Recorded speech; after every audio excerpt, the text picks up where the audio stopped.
తెలంగాణ రాజకీయ ముఖచిత్రం మరో కీలక మలుపు తిరగబోతోంది. రాష్ట్రంలో సరికొత్త రాజకీయ పార్టీ ఆవిర్భావానికి సర్వం సిద్ధమైంది.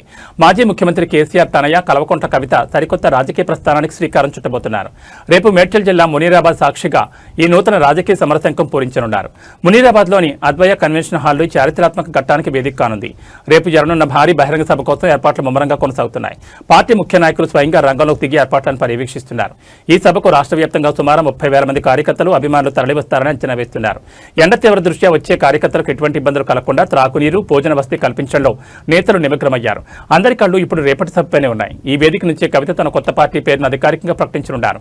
పార్టీ జెండా, ఎజెండా ఏమిటి, రాబోయే రోజుల్లో రాష్ట్ర రాజకీయాల్లో ఈ పార్టీ పోషించబోయే పాత్రపై ఆమె సుదీర్ఘంగా ప్రసంగించే అవకాశం ఉంది. తెలంగాణలో మారిన రాజకీయ సమీకరణాల నేపథ్యంలో కవిత తీసుకుపోయే ఈ నిర్ణయం ఏ రకమైన ప్రకంపనలు సృష్టిస్తుందో వేచి చూడాలి.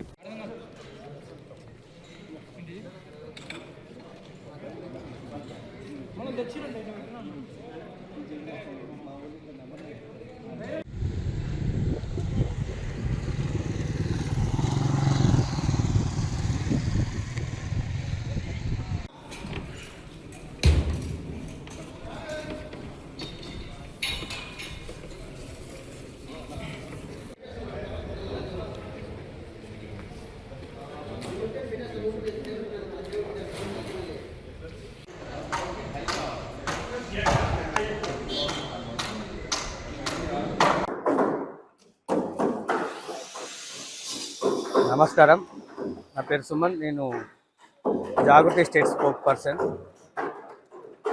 రేపు జరగబోయే నూతన పార్టీ ఆవిర్భావ సభకి గ్రామాల నుంచి అందరూ నూతన పార్టీ ఆవిర్భావ సభకు విచ్చేసి కవితక్కకు మద్దతు తెలిపి నూతన పార్టీని ఎంచుకోవాల్సిందిగా కోరుకుంటున్నాము. అలానే మనం చూస్తున్నాము, ఈరోజు ప్రజలు ఎలాంటి బాధలు పడుతున్నాయో కాంగ్రెస్ ప్రభుత్వంతో. అనేక ఇల్లులు కూలుస్తున్నారు. కట్టుకొని ఏదో రూపాయి దాచిపెట్టి కట్టుకున్న ఇల్లులు కూలుస్తున్నారు. విద్యార్థులకు విద్య విషయంలో అనేక కష్టాలు, కంటి నిండా నిద్ర లేని పరిస్థితులు కలుగుతున్నాయి. వాళ్ళందరి గురించి ఆలోచించిన కవితక్క నూతన పార్టీ ఆవిర్భావించి ప్రజలకు కావాల్సిన సేవలు చేద్దామని చెప్పేసి రేపు పార్టీ ఆవిర్భావం చేయడం జరుగుతుంది. కావున ప్రజలందరూ కూడా ఈ పార్టీకి మద్దతు తెలపాలని చెప్పి కోరుతున్నాం. అదేవిధంగా మనం ఏమనుకున్నాం, తెలంగాణ గవర్నమెంట్ వచ్చి తెలంగాణ టీఆర్ఎస్ వచ్చినప్పుడు ఏమనుకున్నామంటే ఆంధ్రోళ్ళ రాజ్యం వద్దు, తెలంగాణ ముద్దు అనుకున్నాం. ఇవాళ ఏమైంది, మొన్న కేసీఆర్ గారు సభ పెడితే మళ్ళీ అదే ఆంధ్రోళ్ళు, అదే తెలుగుదేశం పార్టీకి చెందిన వాళ్ళు ఆ పాత నీళ్ళే ఉన్నాయి కానీ కొత్త నీళ్లు రాలేదు. కావున కవితక్క ఉద్దేశం ఏంటంటే ఈ యొక్క పార్టీలో అంతా కూడా నూతన ఉత్తేజమైన నాయకులు పుట్టాలి, ఈ పాత నాయకులు పోవాలి, కొత్త రాజ్యం రావాలి, ప్రజల్లోకి వెళ్ళాలి, ప్రజల కష్టాలు తీర్చాలి, ప్రజల కన్నీళ్లు తీర్చాలనే ఉద్దేశంతో ఈ పార్టీ ఆవిర్భవించడం జరుగుతుంది.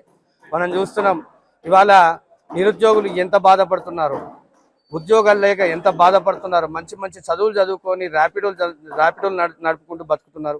అలాంటి వాళ్ళకి మనం చేయూతగా ఉండాలి, అలాంటి వాళ్ళ యొక్క కష్టాలు తీర్చాలని చెప్పి యొక్క నూతన పార్టీని అనేది ఆవిర్భవించడం జరుగుతుంది. అయితే ఇప్పటిదాకా మనం ఎన్ని పార్టీలు చూస్తున్నాం, కాంగ్రెస్ ఏం చేస్తుంది, ప్రజల కష్టాన్ని దోచుకుంటుంది. టీఆర్ఎస్ ఏం చేస్తుంది, ప్రజల కష్టాలు దోచుకుంటుంది. కాంగ్రెస్ పార్టీ ఎక్కడ భూమి దొరికితే అక్కడ కబ్జాలు చేసి వాళ్ళ యొక్క మానసిక క్షోభకు గురి చేసి వాళ్ళ యొక్క ఉసురు కొట్టుకుంటుంది. అలాంటి వాళ్ళ వెనుక నిలబడి పోరాటం చేస్తుంది, అలాంటి వాళ్ళ వెనుక నిలబడి ధైర్యంగా ఎదుర్కొంటుంది. కాబట్టి ప్రజలు ఆలోచించాలి, రేపు వచ్చే పార్టీ మీ యొక్క కన్నీళ్లు తీర్చడానికి ప్రతి ఒక్కరికి కూడా కవితక్క మీ ఎంబట ఉంటుంది, మీ యొక్క కష్టాలు తీరుస్తుందని చెప్పి మనస్ఫూర్తిగా చెప్తూ అందరూ కూడా రేపు ప్రారంభమయ్యే ఈ నూతన పార్టీ ఆవిర్భావ సందర్భంగా అందరూ కూడా ఈ యొక్క మేడ్చల్లో జరిగే ఈ యొక్క కార్యక్రమానికి విచ్చేసి కవితక్కకు మద్దతుగా చేయూతగా ఉండాలని చెప్పి మనస్ఫూర్తిగా కోరుకుంటున్నాను. సుమారుగా దాదాపు ఒక 25 నుంచి 30,000 మంది రావచ్చు అని చెప్పి మేము అంచనా వేసుకుంటున్నాం. అంతకుమించి ఎక్కువ కూడా రావచ్చు, ఎందుకంటే చాలా మంది ఫోన్లు చేస్తున్నారు, రకరకాలుగా పలు జిల్లాల నుంచి ఫోన్లు చేస్తున్నారు, గ్రామాల నుంచి ఫోన్ చేస్తున్నాం. అక్కకు చాలా మద్దతు తెలుపుతున్నారు వెనక నుంచి, అక్క మీ వెంట మేము ఉంటాము అని చెప్పి. మొన్న చూసినాం, మాజీ ఎమ్మెల్యేలు, మాజీ కార్పొరేటర్లు, మాజీ ఎమ్మెల్సీలు, మాజీ జెడ్పీటీసీలు వీళ్ళందరూ కూడా అక్కడికి మద్దతు తెలుపుతూ రేపు జాయినింగ్ ప్రోగ్రామ్స్ కూడా ఉండే అవకాశాలు ఉన్నాయి, రేపు జాయిన్ అయ్యే అవకాశాలు కూడా ఉన్నాయి.